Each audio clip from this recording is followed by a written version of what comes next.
दोस्तों हम लोग HTML CSS को यूज़ करके एक वेबसाइट क्रिएट कर रहे थे हेयर सलॉक के लिए और हेयर स्टूडियो के लिए, जिसके अंदर अब तक हमने फॉलोअप करते हुए काफ़ी कुछ क्रिएट कर लिया है। और इस पूरे के पूरे प्रोजेक्ट का एंटायर प्लेलिस्ट का आप लिंक इस वीडियो के डिस्क्रिप्शन से ले सकते हो और सारी चीज़ों को आप सीख सकते हो। डिस्क्रिप्शन में लिंक मैंशनड है। हमने बहुत कुछ क्रिएट कर लिया, हमें एनिमेशन तक तो जाना ही है। अगर हम लास्ट वीडियो के अकॉर्डिंग अपनी बात करें तो हमने लोगो वगैरह लगा लिया, ये सारा चीज़ कर लिया और ये एनिमेशन भी हमने परफॉर्म कर लिया अपने लास्ट वीडियो के अंदर, राइट।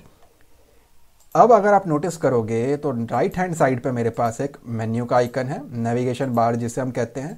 क्लिक करने पे ओपन होता है और क्लोज का आइकन यहाँ पे देखने को मिलता है। और कट करने के बाद हमारे पास ये 3 लाइन्स आ जाते हैं और वो हाइड हो जाता है। तो ये हम आज की वीडियो के अंदर क्रिएट करने वाले हैं अपने इस वाले प्रोजेक्ट के अंदर। वीडियो को स्टार्ट करने से पहले अगर आप हमारे चैनल पे न्यू हैं तो सब्सक्राइब करें, बेल आइकन को क्लिक करके ऑल नोटिफिकेशन को ऑन करें ताकि आपको लेटेस्ट वीडियोस की नोटिफिकेशन मिलती रहे। और एक बार ज़रूर चैनल के प्लेलिस्ट को जाकर के देखें। यहाँ पे आपको रिसेंटली मैंने रेस्टोरेंट की website, game development, CSS tutorial, HTML tutorial, web development, software development, programming, बहुत कुछ है जो मैंने करा रखा है। आपको बहुत पसंद आएगा। इस चीज़ के लिए आप आ जाओगे अपने HTML के अंदर, अपने HTML में फाइल के अंदर आ जाओगे आप। ये सारा कुछ क्लोज होने के बाद ये जो सेक्शन वगैरह आपने बना रखा है ना, इन सब के बाहर आ जाओगे। कुछ एंटर प्रेस करके थोड़ा सेपरेट कर लेना अपने कोड को। तो मैं कुछ सेपरेट कर देता हूँ। इस जगह पे आकर के आप यहाँ पे क्रिएट करोगे एक डिव। तो मैं यहाँ पे आ गया, मैंने स्पेसिफाई किया इसको डिव। और ऑब्वियसली इस डिव को आपको क्लोज करना है, तो मैं इस डिव को यहाँ से क्लोज कर देता हूँ। इसके अंदर आकर के हमें हमारा कोड करना है। अब क्योंकि ये मेरा नेविगेशन बार है और साइड में है, इसका CSS भी हमें करना ही है। तो मैं कहता हूँ क्लास इक्वल्स टू, और मैं इस नॉट क्लोजिंग के अंदर, आपको ये ओपनिंग वाले के अंदर करना है, क्लास इक्वल्स टू नेविगेशन। आप इसकी जगह पे जो चाहे रखें, फ़र्क नहीं पड़ता। और ये जो डिव है ना, इसके अंदर मैं HTML5 का जो हमारा टैग है, nav टैग, वो यूज़ कर रहा हूँ। Basically it's for navigation. इसका कोई खास यूज़ नहीं है, ये आपके ब्राउज़र को ये इंडिकेट करेगा कि ये पर्टिकुलर सेक्शन आपका नेविगेशन है। It will indicate to your browser that this section is your navigation. इसके अलावा और कुछ काम नहीं करता वो। अब यहाँ पे मैं यूज़ कर रहा हूँ UL अनऑर्डर्ड लिस्ट का अपने नेविगेशन को क्रिएट करने के लिए। अगर आपको इसके बारे में नहीं मालूम है, मैं रेकमेंड करूँगा कि आप प्लेलिस्ट में जाओगे मेरे चैनल के, बहुत नीचे स्क्रॉल डाउन करोगे तो HTML का प्लेलिस्ट है, उसके अंदर बहुत डिटेल में विद प्रोजेक्ट सिखा रखा है मैंने, आपको क्लैरिफाई हो जाएगा। अगर इस पूरे प्रोजेक्ट के दौरान आपको कहीं भी CSS में कोई प्रॉब्लम आता है, सेपरेट प्लेलिस्ट बनी हुई है, आप जा कर के देख सकते हो, डिटेल में आपको सीखने को मिलेगा। तो यहाँ पे आकर के मैंने क्रिएट कर दिया UL, और इस अनऑर्डर्ड लिस्ट को मैं यहाँ पे क्लोज करूँगा और इस जगह पे आकर के मुझे लगाना है LI, that stands for list item. अब ऑब्वियसली ये जो मेरे लिस्ट बनेंगे वो एक लिंक है। लिंक के लिए हम क्या यूज़ करते हैं, anchor tag, AHREF equals to, हम ये यूज़ करते हैं। तो वही हमें यहाँ पे स्पेसिफाई करना है। तो मैंने कहा AHREF इक्वल्स टू, और फिलहाल इसके अंदर हम हैश वैल्यू पास करते हैं, बाद में इसके ऊपर हम डिस्कस करेंगे। और यहाँ पे आकर के आपको अपना A टैग जो है वो क्लोज कर लेना है। और यहाँ पे आपको हमारा पहला हो जाएगा होम, और इसके डुप्लीकेट्स बना रहा हूँ Ctrl+D यूज़ करके। और चेक कर लेते हैं हमें क्या क्या रिक्वायरमेंट है। हमें होम के बाद चाहिए है फीचर्स, तो मैं यहाँ से कॉपी कर लेता हूँ और यहाँ आकर के मैंने उसको पेस्ट कर दिया। इसके बाद मुझे रिक्वायरमेंट है सर्विसेज की, तो मैंने इसको रिप्लेस कर दिया। इसके बाद मुझे रिक्वायरमेंट है फीडबैक की, तो मैंने कॉपी किया और यहाँ पे आकर के उसे पेस्ट किया। इसके बाद मुझे रिक्वायरमेंट है कॉन्टैक्ट की, तो मैंने यहाँ से कॉपी किया और यहाँ पे आकर के उसे पेस्ट कर दिया। अब मैंने इसको सेव कर दिया और अपने वेब पेज के ऊपर आकर के अगर मैं रिफ़्रेश करूँ तो ये नीचे की तरफ आपको देखने को मिलेगा। अगर ये फ़ॉन्ट आपको पसंद ना आए तो पॉपिंस को अप्लाई आप ना करें। CSS में जाकर के पॉपिंस जहाँ भी आपने अप्लाई किया हो हटा देना इसे, ठीक है। सो ये हमारे पास नीचे की तरफ हमारे वेब पेज के ऊपर देखने को मिल रहा है। हमें उसको राइट हैंड साइड पे टॉप कॉर्नर पे लग करके आना है, समथिंग लाइक दिस। सो वो हमें क्रिएट करना है। इस चीज़ के लिए आप आ जाओगे अपने HTML में। HTML में आने के बाद ये सारा का सारा काम एक डिवीज़न के अंदर हो रहा है जिसका नाम है नेविगेशन, क्लास लगा हुआ है। तो इस चीज़ के लिए आप क्या करोगे, नीचे आ जाओगे CSS फाइल में, क्लास है तो आप डॉट लगाओगे एंड नेविगेशन आप स्पेसिफाई करके इसके अंदर अपना कोड करोगे। इसका एक विड्थ आपको सेट कर देना है, तो मैं इसको स्पेसिफाई कर रहा हूँ विड्थ लेट अस से 120 पिक्सल्स, और जो हाइट है वो मैं स्पेसिफाई कर देता हूँ 100 VH, प्रॉपर सेंटर लाइन करने के लिए, हॉरिजॉन्टल वर्टिकल हर जगह से। और ऑब्वियसली आप एक चीज़ नोटिस कर पा रहे हो, जब मैं अपने इस पेज को स्क्रॉल करता हूँ इसकी पोजीशन जो है वो फिक्स्ड है, वो आप चेक कर पा रहे हो, ये पोजीशन इसकी फिक्स्ड है, इवन इस आइकन की भी, ये जो आइकन है फिक्स्ड पोजीशन पे है। तो इस चीज़ के लिए यहाँ पे आप आ जाओगे और जो इसका पोजीशन रहने वाला है आप उसको फिक्स्ड कर दोगे। ठीक है, मैं थोड़ा सा कोड सेपरेट कर देता हूँ, और तो पोजीशन आपकी इसकी फिक्स्ड रहने वाली है। अब ये जो मुझे रिक्वायरमेंट है ये राइट हैंड साइड पे चाहिए, बिल्कुल राइट हैंड साइड पे। तो यहाँ पे आकर के आप इसे स्पेसिफाई करोगे राइट हैंड साइड से 0 पिक्सल्स, एंड ऑब्वियसली टॉप से भी आपको उसको ऊपर की तरफ चिपका करके रखना है, तो आप टॉप से भी इसको 0 स्पेसिफाई करोगे। सेव करता हूँ मैं इतने को, और एक बैकग्राउंड में कलर भी चाहिए है, तो मैं यहाँ पे स्पेसिफाई करता हूँ। लेकिन उससे पहले जरा हम यहाँ पे आते हैं और सेव एंड रिफ्रेश करके देखें, तो आप नोटिस करोगे इस जगह पे आपको वो देखने को मिलेगा विद ये डॉट्स। हम उसको भी रिमूव करेंगे और इसको अच्छा बनाएंगे थोड़ी देर के अंदर ही। तो बैकग्राउंड यहाँ पे मैं कलर स्पेसिफाई कर देता हूँ, तो मैंने कहा बैकग्राउंड, और एक कलर कोड यूज़ करूँगा मैं हैश वैल्यू के साथ, जो मैंने ग्रेडियंट में यूज़ किया था, तो वो था हमारा 009688 सेमीकोलन एंड सेव। यहाँ पे आकर के रिफ्रेश, तो आप नोटिस करोगे वो कलर कुछ अप्रॉक्सीमेटली ये वाला कलर आपको देखने को मिल रहा है, बट इसकी विड्थ जो है वो अच्छी नहीं है। लेट्स मेक इट मेरे कंप्यूटर के हिसाब से I think 250 pixels. Save and refresh, no not 250, make it 200 pixels. Save and refresh, I think it's okay, it looks good, इतना हमारा बेटर लग रहा है। ऑब्वियसली ये जो है Z इंडेक्स हमने हर एक का लगा रखा है, तो इसको भी एक Z इंडेक्स प्रोवाइड कर देते हैं ताकि ये सबसे ऊपर की तरफ रहे। हमने ऑलरेडी -1 हमने 1 यूज़ कर रखा है, तो इसको हम 2 प्रोवाइड कर देते हैं। तो मैंने कहा Z इंडेक्स 2, ताकि कुछ और अगर मैं क्रिएट करूँ तो ये ढक ना जाए, ये सबसे ऊपर रहे ये वाला एरिया। ठीक है, अब इस चीज़ के बाद जरा इस एंकर टैग को भी हम देखते हैं कि ये अंडरलाइंस हैं, ब्लू कलर के हैं, कुछ खास इसका लुक है नहीं, तो उसको भी हमें सही करना है। राइट, इस चीज़ को हमें सही से अरेंज करना, और इसके सर्कल्स जो हैं, स्टाइल है हमारी लिस्ट की, वो भी हमें सही करना है।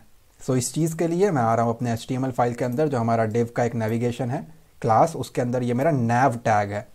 तो इस चीज़ की स्टाइलिंग करनी है हमें CSS के अंदर, लेकिन ये प्री डिफाइंड टैग है, तो आप डायरेक्टली लिख सकते हो nav। Inside this navigation tag हमारे पास है अनऑर्डर्ड लिस्ट, तो यहाँ पे मैंने स्पेसिफाई किया अनऑर्डर्ड लिस्ट, और इस अनऑर्डर्ड लिस्ट के अंदर मेरे पास है एक li। सो यहाँ पे मैं आकर के स्पेसिफाई कर रहा हूँ इसको li, और इसके अंदर जरा हम इसकी स्टाइलिंग को स्पेसिफाई कर लेते हैं, not lighter, it will be li। सबसे पहला काम मैं कर रहा हूँ, इसका एक लिस्ट का स्टाइल वो कर देता हूँ मैं नन। I don't want any kind of styling, so इससे ये सर्कल जो है ये रिमूव हो जाएंगे। सो आपने चेक किया, वो रिमूव हो गया। अब मुझे इस ब्लू वाले अंडरलाइन को भी रिमूव करना है, सो यहाँ पे आपको स्पेसिफाई करना होगा टेक्स्ट डेकोरेशन नन, कि हमें टेक्स्ट डेकोरेशन नन की भी रिक्वायरमेंट नहीं है। ओके, वो यहाँ से काम नहीं करेगा, इसको यहाँ से ज़रा हम हटा देते हैं और सेव करते हैं। अब थोड़ा सा ना इसमें अगर आप देखो तो कंजेस्टेड है, थोड़ा सा स्पेसिंग हमें चाहिए। अगर इस स्क्रीन पे देखोगे सो इट्स कंजेस्टेड, सो इसको एक मार्जिन जो है वो स्पेसिफाई कर देते हैं हम लोग, लेट अस से 50 पिक्सल्स एंड 20 पिक्सल्स। सेव, और इस जगह पे आकर के रिफ्रेश, तो आप देखोगे ये आपके पास आ गया। जो 50 पिक्सल है वो आपका टॉप एंड बॉटम से है, 20 पिक्सल्स आपका लेफ्ट एंड राइट से है। ठीक है, तो ये आपको इस तरह से अलाइनमेंट दिखेगा। अब इस चीज़ के लिए अब आप नोटिस करो, इसका कलर कुछ खास नहीं है। आई टोल्ड यू कि हम इसका अंडरलाइन हटाने वाले हैं एंड इसको वाइट कलर करने वाले हैं, सो वो एंकर टैग है। आप इसको एज इट इज़ कॉपी कर लोगे, पेस्ट करोगे और यहाँ पे लिखोगे ए, nav टैग के अंदर ul के अंदर li के अंदर a, nav टैग के अंदर ul then li then a, ये वाला टैग है वो। सारी चीज़ों को यहाँ से रिमूव मार दोगे। फर्स्ट ऑफ ऑल तो आपको करना है टेक्स्ट डेकोरेशन नन, इससे आपका अंडरलाइन जो है वो रिमूव हो जाएगा। सेव एंड रिफ्रेश, आपका अंडरलाइन रिमूव हो गया। कलर वाइट करना है, सो आप यहाँ पे लिखोगे कलर वाइट, सेव करोगे, इस जगह पे आओगे, रिफ्रेश करोगे, कलर आपका वाइट हो जाएगा। थोड़ा सा इसको बोल्ड करना है, तो उस चीज़ के लिए आपको फॉन्ट वेट स्पेसिफाई कर देना है बोल्ड, सेव करोगे, इस जगह पे आकर के रिफ्रेश करोगे तो ये आपका बोल्ड हो जाएगा। कंट्रोल 0 से जूम वापस 100%, तो ये आपका कुछ ऐसा इम्पैक्ट आपको देगा। अब यहाँ पे ये बन तो चुका है, लेकिन बाय डिफ़ॉल्ट ये स्क्रीन पे अपीयर हो रहा है, जो कि मुझे नहीं चाहिए। बाय डिफ़ॉल्ट वो इसके अंदर छुपा रहेगा, ये जो मेरा बटन है इसके अंदर वो हिडन रहेगा, राइट।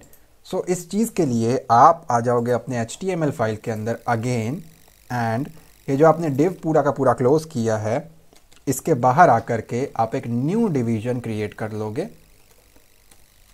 और इसके अंदर आप स्पेसिफाई करोगे। ऑब्वियसली इसकी CSS भी हम करने वाले हैं। सो ये मेरे मेन्यू के अंदर का बटन है, तो बटन के लिए मैं कर देता हूँ मेन्यू -btn। सो ये आपका स्टैंड करेगा मेन्यू btn के लिए। इस डिव के अंदर मैं स्पेसिफाई कर रहा हूँ एक इमेज, तो मैंने इसको लिख दिया यहाँ पे img src इक्वल्स टू, मैं यहाँ पे एक इमेज लगाने वाला हूँ। अब ये जो मेरे 3 लाइंस है ना, ये एक इमेज है। तो अगर मैं यहाँ पे जाऊँ अपने इमेजेस के फोल्डर में, सो आप यहाँ पे नोटिस करोगे ये 3 लाइंस आपको देखने को मिल रहे हैं। हम वो इंसर्ट करने वाले हैं। सो मैं आ गया अपने कोड के अंदर और यहाँ पे मैं कहता हूँ जो फोटोज़ है वो इमेजेस के फोल्डर में है, स्लैश उसका नाम क्या है menu.png। ये क्या करके मैंने इसको सेव किया। यहाँ पे आकर के रिफ़्रेश करता हूँ तो नॉट दिस पेज, यहाँ पे आकर के रिफ़्रेश करते हैं। सो नीचे स्क्रॉल करोगे, सो ये आपका इस जगह पे इंसर्टेड है आपकी इमेज, ठीक है। अब इसकी स्टाइलिंग करनी है। सो ये है हमारा मेन्यू btn, इसे आप कॉपी कर लो, CSS में आ जाओ, इस जगह पे आकर के क्लास लगा हुआ है तो ऑब्वियसली डॉट लगेगा, एंड आपको पेस्ट करके इसकी स्टाइलिंग जो है वो करनी है। सबसे पहले तो इसके विड्थ को सही करते हैं, तो मैंने स्पेसिफाई किया विड्थ रह जाएगी हमारी 50 पिक्सल्स, और हमारी जो हाइट है इसको न्यू लाइन पे ले आता हूँ मैं, और जो मेरा हाइट है वो मैं स्पेसिफाई कर देता हूँ यहाँ पे 50 पिक्सल्स, ताकि ये एक स्क्वायर के फॉर्मेट में दिखे। और बैकग्राउंड में एक कलर दिखाना है मुझे इसका, तो बैकग्राउंड के अंदर मैं यहाँ पे एक कलर कोड यूज़ कर रहा हूँ जो कि है हमारा 009688। ये क्या करके मैंने सेव किया। इस जगह पे आकर के रिफ्रेश करके देखते हैं, नीचे स्क्रॉल करके, तो आपको वो इस जगह पे देखने को मिलेगा, ठीक है। और यहाँ पे आते हैं हम लोग बैक, टेक्स्ट अलाइनमेंट इसकी हम सेंटर कर देते हैं, और ऑब्वियसली नेविगेशन के साथ साथ इसके पोजीशन को भी फिक्स करना है। सो मैं यहाँ पे स्पेसिफाई कर रहा हूँ पोजीशन फिक्स्ड, और इसे भी हमें ये जो आइकन रहने वाला है हमें राइट हैंड साइड पे ही रखना है, लेकिन थोड़ा सा गैप है अबव से भी और इस जगह से भी हल्का सा गैप मेंटेन करना है। तो उस चीज़ के लिए मैं यहाँ पे आकर के इसको स्पेसिफाई करता हूँ कि राइट हैंड साइड से 30 पिक्सल्स का कंज्यूम कर ले हमारे पास गैप एंड स्पेसेस, तो मैंने ये स्पेसिफाई कर दिया। और टॉप से मैंने इसको स्पेसिफाई किया कि 20 पिक्सल्स का स्पेस जो है वो कंज्यूम करे और उसको लीव करे। सेव एंड रिफ्रेश मैं इसको करता हूँ तो वो नीचे से गायब हो गया, बट एक्चुअली वो आपका है इस जगह पे, वो बैकवर्ड में है। उसकी Z इंडेक्स जो है वो हमें और फ्रंट में लेकर के आना पड़ेगा। सो ये जो एरिया है इसका Z इंडेक्स हमने 2 कर रखा था, तो उसके ऊपर लेकर के आने के लिए यहाँ पे अगर आप नोटिस करो Z इंडेक्स 2 था। सो मैं इसको कॉपी कर लेता हूँ और इस वाले का Z इंडेक्स मैं और फ्रंट में लेकर के आने के लिए 3 कर रहा हूँ। 3 कर करके मैंने इसको सेव कर दिया। यहाँ पे आकर के रिफ्रेश करता हूँ तो आपका वो यहाँ पे आपको देखने को मिलेगा। लेकिन जब मैं इसके ऊपर माउस लेकर के जा रहा हूँ तो कुछ ऐसा फील नहीं आ रहा कि ये एक बटन है। तो इसका जो कर्सर है वो हमें पॉइंटर बनाना पड़ेगा। तो मैंने स्पेसिफाई किया कर्सर पॉइंटर, मैंने इसको सेव कर दिया। यहाँ एक सेमीकोलन मिस हो गया था, यहाँ एक एक्स्ट्रा आ गया, डिलीट कर देते हैं।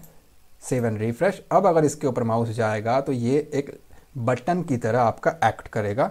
और थोड़ा सा कर्व करना है, अगर आप नोटिस करो तो अगर मैं इसको जूम करके दिखाऊं, ये फुली स्क्वायर नहीं है, साइड से थोड़ा थोड़ा कर्व है। तो इस कर्व को करने के लिए आपको बॉर्डर रेडियस का यूज़ करना पड़ता है। तो मैं यहाँ पे आ गया, मैंने इसको स्पेसिफाई किया border radius, let's say 3 pixels को यूज़ कर लेते हैं हम लोग। तो ये जो एरिया था ना वो आपका उस एरिया को डिफाइन करने के लिए था। अब उसके अंदर मेरी एक इमेज लगी हुई है जो काफ़ी ज़्यादा बड़ी अमाउंट में विड्थ जो है वो कंज्यूम कर रही है। तो इस इमेज को भी सही करना है। तो उस चीज़ के लिए आप यहाँ पे आ जाओगे और इसको आपको कॉपी कर लेना है। मैंने स्पेसिफाई किया ये जो है इसके अंदर एक इमेज लगी हुई है, इसकी CSS मुझे स्पेसिफाई करनी है।